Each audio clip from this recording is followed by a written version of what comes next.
Existe um tipo de acontecimento político que não é apenas uma decisão, é um sinal. Um sinal de ruptura, de tensão, de mudança no equilíbrio de poder. E quando o Senado rejeita uma indicação para o Supremo Tribunal Federal, você não está diante de um episódio comum. Você está diante de um marco institucional raro.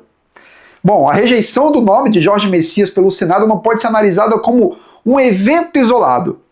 Como se fosse apenas uma votação técnica, ela carrega um peso simbólico muito maior.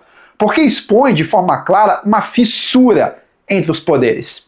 E mais do que isso, revela um ambiente político em que o governo já não consegue garantir apoio automático nem mesmo em decisões estratégicas. O impacto dessa rejeição vai muito além do nome indicado. Ela atinge diretamente a autoridade política do governo. Porque, em termos institucionais, uma rejeição dessa magnitude não acontece sem que já exista um cenário de resistência consolidada dentro do Senado. Não se trata de um movimento pontual, mas de um ambiente que já estava preparado para esse resultado. E aqui entra um ponto importante que precisa ser compreendido com clareza, meus amigos. É comum nesses momentos tentar encontrar um culpado individual, né? Tipo, quem foi que fez isso, que articulou e tudo mais, para explicar o ocorrido. Um nome, uma figura, um articulador, mas essa leitura simplifica demais a realidade. A própria análise indica que já havia um número significativo de votos contrários antes mesmo de qualquer articulação final. Ou seja, a rejeição não nasceu de uma ação isolada. Ela já estava, de certa forma, construída dentro do próprio Senado. Isso muda completamente a interpretação do fato. Porque deixa de ser um episódio de bastidores e passa a ser um posicionamento institucional.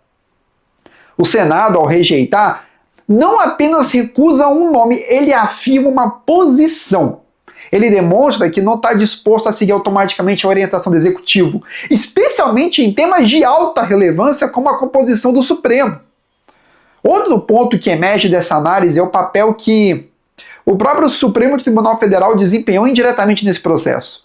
Durante a sabatina, segundo os relatos, diversas questões levantadas pelos senadores estavam relacionadas à atuação do STF e à forma como decisões recentes têm sido percebidas dentro do ambiente político.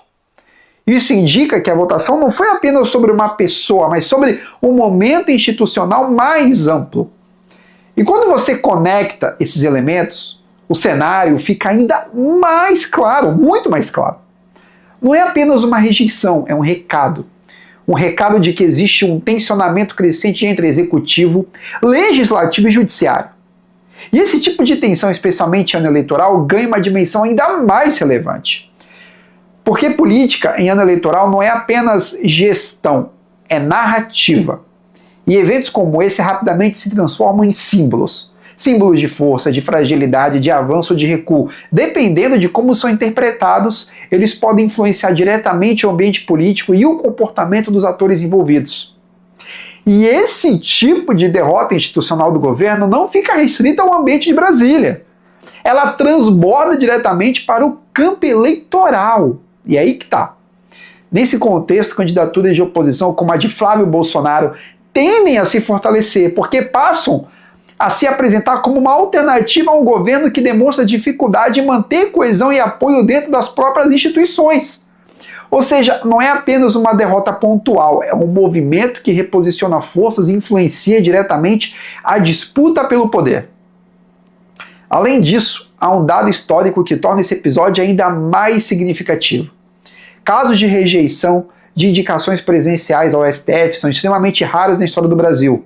Desde o início da República, são pouquíssimos registros de situações semelhantes, o que reforça o caráter excepcional do que aconteceu agora. E é justamente por isso que a análise não pode ser superficial. Não se trata de tomar partido imediato, mas de entender o que está sendo revelado.